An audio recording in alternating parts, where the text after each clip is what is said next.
So the next part down for achieving a successful 2026 is look at your pricing. Okay, if you have a good grasp of your numbers, the next question is, what should your pricing look like going forward? And is that the right number? That's a difficult one, but also it's really, really critical, because if you're undercharging, obviously that directly impacts your profit. If you're overcharging, then depending, again, your market, your target market, you might lose clients because of pricing. As your business changes, your pricing might change. Okay, and so what we do is we set out to work out what our cost is as a starting point. What does it actually cost me to deliver my service? And then work out on top of that what price I need to charge in order to achieve the desired level of profit. Let's say you produce bottles of beer. Okay, you're a boutique brewer. How much does it cost you to produce each bottle of beer or each barrel of beer? I've got several clients in this space, and you add in there your hops, your water, your CO2 gases, your other production costs, taxes, don't forget taxes on top of that, overheads, rent, power, insurances. Okay, all those costs go into the cost of producing each piece of product. Once you've got that, you can then say, okay, well, I need to achieve X profit margin off the back of that. So making sure you're pricing, because as we know, costs are increasing now. Over the last couple of years, we've had obviously quite a few years of high inflation, which have pushed up costs a lot. In our industry, in professional services, our software costs have regularly gone up by between 8 and 20% per annum. And so we take, which I'll touch on in a minute, a really hard look at our processes and systems to try and squeeze those costs. Another important piece about pricing is, again, professional services, is scope creep.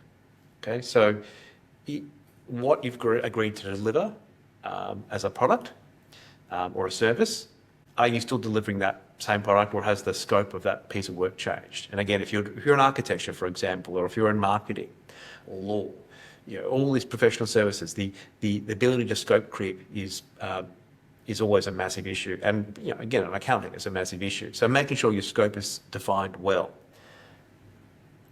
In other industries, again, e-commerce is a good example. With the trade wars that are breaking out, which on again, off again, on again, off again between the United States and China, what's your pricing going to look like in the future? Okay, and so again, it's a really hard one to answer because, quite frankly, nobody knows. But building in some buffer and margin in your pricing to make sure you make enough margin is really, really important. The next one down is to then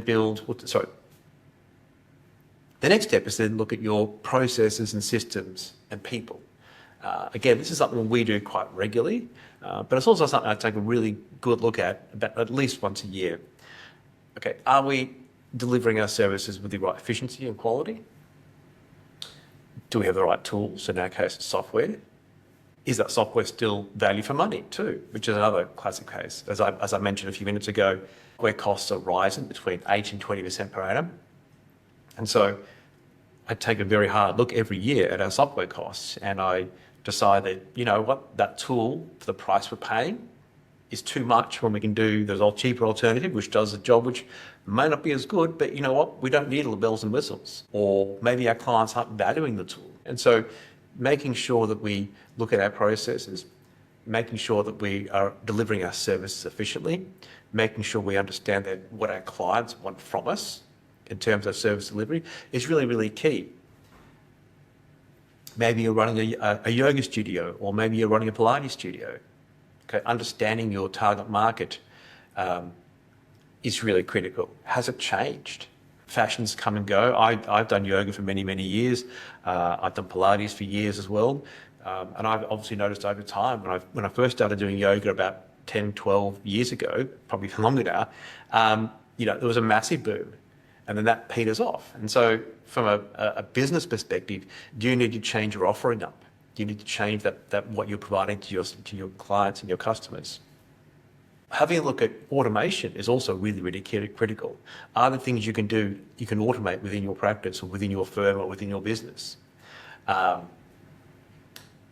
are lots of things that spring to mind.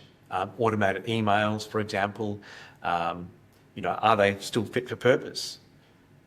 Is your marketing still working? Okay, these automations work well, but they do need to be maintained over time. And so when you look at And so when you looked at all those at your processes and your systems, that hopefully frees up some capacity for further growth. If it doesn't, and you want to grow your business, the next question is, how are you going to grow it? Do you need to hire more people? It's not always the best answer, the right answer. Sometimes it's just a case of hiring better people. Sometimes it's a case of making sure that you free up capacity by removing clients who don't suit your business anymore, or businesses develop and grow over time. And so sometimes it's a case of culling those clients that aren't working for you, or you don't work well with, or who aren't profitable, to free up capacity for new clients who are profitable or will make you more profits in the future.